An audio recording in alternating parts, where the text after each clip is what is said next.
मेरा प्रणाम। श्री कुलभूषण, सुना अपने राजा जनक के वचनों को, जिन्होंने वीर विहीन मही में जाने जैसे वाक्यों का प्रयोग करके आज हमारा ही नहीं संपूर्ण वीर जाति को अपमानित करने का दुस्साहस किया है। राजा जनक की दृष्टि में कोई वीर कहलाने योग्य नहीं, या वसुंधरा वीरों से विहीन हो गई है। राजा जनक, यदि वसुंधरा वीरों से विहीन हो जाएगी, यदि वीरता शून्य हो जाएगी, तो राजा जनक कौन कहेगा वीर भोग्या वसुंधरा, कौन कहेगा रत्न गर्भा वसुंधरा। मात्र 5 वर्ष की अवस्था में अजगौ को बाएं कर से उठा करके वीरता को प्रथम प्रमाण पत्र स्थापित किया आपकी ही पुत्री जानकी ने, परंतु आपकी दृष्टि में इस वसुंधरा में कोई वीर कहलाने योग्य नहीं। यदि वीर न होंगे अरे इस धरती पर, तो धरती मां का क्या होगा। कोई परदेसी राजा यदि करे राज, तो फिर भारत मां का क्या होगा, भारत मां का क्या होगा। शक्ति शक्ति का जब संगम होता है, यहां के लोग साक्षी हैं, जब शक्तियों का संगम होता है तो एक शक्ति रह जाती है और उस महाशक्ति के सामने ना कोई शक्ति टिक पाती है। छोटी छोटी सरिताएं यदि पाप धोने में समर्थ हो जाएंगी, तो फिर गंगा मां का क्या होगा। कौन स्नान करेगा, कौन स्मरण करेगा राजा जनक। परंतु आपकी दृष्टि में तो कोई वीर कहलाने योग्य नहीं है। संसार में यदि बलवान है तो वो एकमात्र समय है। समय समय पर रुकना होगा, क्योंकि ये समय का पंथ निराला और समय के आगे एक दिन सबको झुकना होगा। कोई नहीं है बलवाला, समाप्त हो गया आपका ये संपूर्ण स्वयंवर, परंतु कार्य अभी तक है अधूरा। कभी सोचा है तामा का क्या होगा। आपकी दृष्टि में तो विधाता ने विवाह लिखा ही नहीं है। जिस समाज के अंतर्गत रघुवंश का एक भी अंश उपस्थित होता है, वहां पर कार्य असंभव कभी हो ही नहीं सकता है। रघुवंशिन माचा को होई तई समाज कहे न कोई, अरे कहीं जनक जस अनुचित वाणी। आपकी वाणी सर्वथा अनुचित है, क्योंकि विद्यमान रघुकुल मणि जानी। स्वयं श्री राम जी यहाँ उपस्थित हैं, उन्हें उपस्थित जान करके भी राजा जनक आपकी वाणी का संयम समाप्त हो गया। अब तो ना सहे जात है पीर, रघुवीर धीर तीर से लागे हैं बैल, आ गया यदि पाऊं।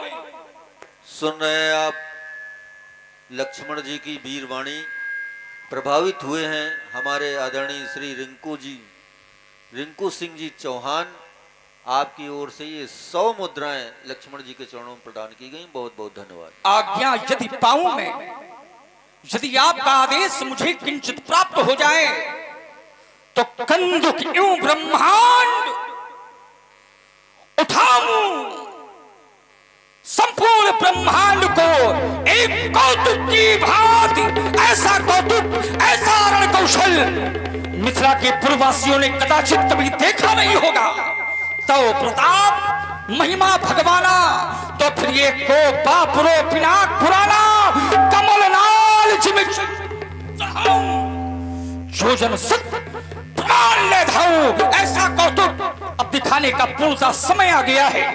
तोरऊ छत्रक दंड जिमी, तो प्रताप बलनाथ जो न करो, प्रभु पद शपथ पुण्य धरो धनुखा। बोले लखन लाल की जय। लखन सको बचन जे बोले, डगमगानी मही दिग्गज डोले। सैनी रघुपति लखन निवारे, प्रेम तमेत निकट बैठा रे। शांत हो जाओ लक्ष्मण। आज एक पिता के जीवन की वह निराशा सभी राजाओं के समक्ष प्रस्तुत हो गई, जो कभी एक पिता अपने जीवन में ऐसे होते हुए नहीं देखना चाहता। जो पिता बेटी का हो और वही पिता अपनी ही बेटी का स्वयंवर यदि पूर्ण होते हुए ना देख सके तो उस पिता के नेत्रों से अश्रु छलक उठते हैं। और आज ऐसी ही स्थिति पिता के जीवन पर हमने अपने नेत्रों से देखी। क्या यही है जीवन पिता का? आज जीवन की संपूर्ण आशाएं निराशाओं में परिवर्तित हो गई। जो स्वप्न सजोया था इस जीवन में बेटी के स्वयंवर का, मानो स्वप्न ही अधूरा रहा। क्या सोचा था और क्या हो गया? हृदय हुआ अधीर, तभी तो इन नैनों से बहने लगे हैं नीर। शांत हो जाओ लक्ष्मण, शांत हो जाओ। मैं जानता हूं तुम्हारे द्वारा कार्य की पूर्ति क्षण मात्र में की जा सकती है, लेकिन जब तक श्री गुरुवर का आदेश हमें प्राप्त नहीं हो जाता हम कुछ नहीं कर सकते। शांत हो जाओ लक्ष्मण।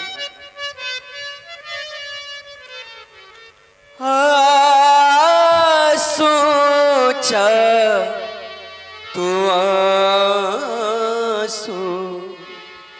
भर आए, नेत्रों से अश्रु बह रहे हैं। हृदय की वेदना जब नेत्रों से नीर के रूप में बहती है तो पीड़ा जीवन की वही होती है।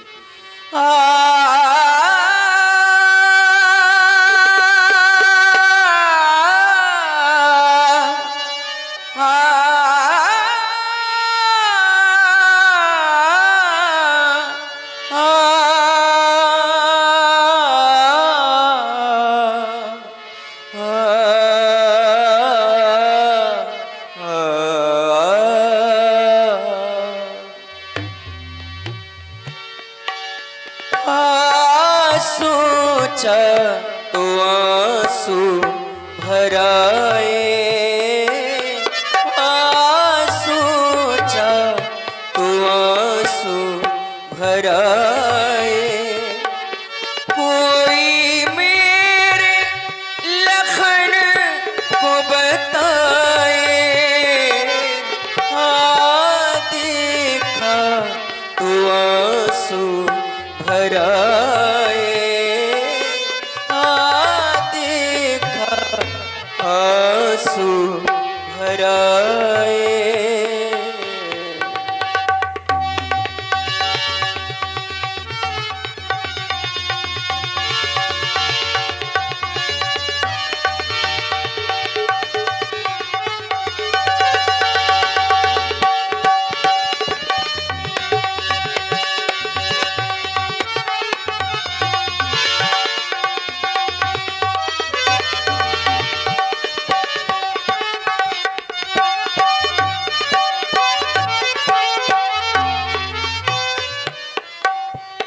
रह गई मांग सोनी सिया की,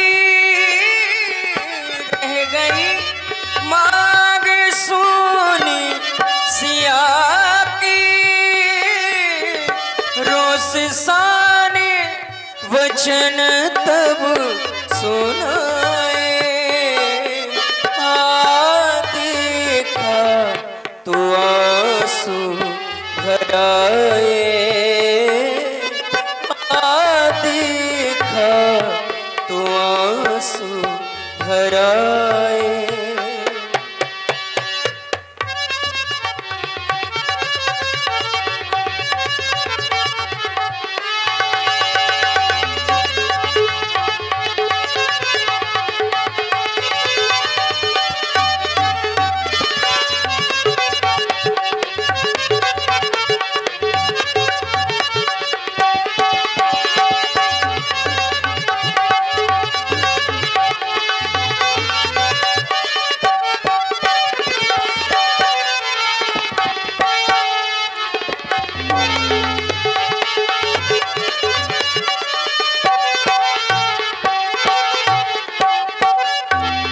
रह गई जिंदगी बोझ बनकर, रह गई जिंदगी, रह गई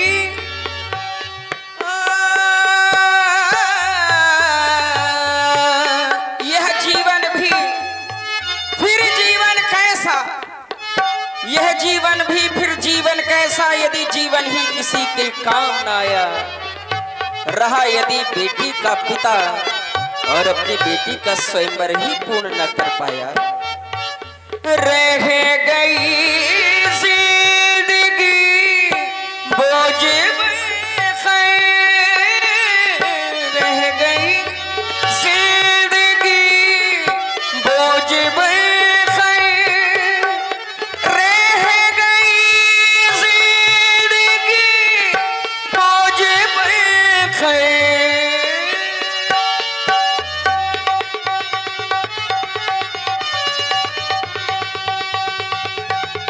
रह गई जिंदगी बोझ में खैर, रोसिसाने वचन तब सुनाए।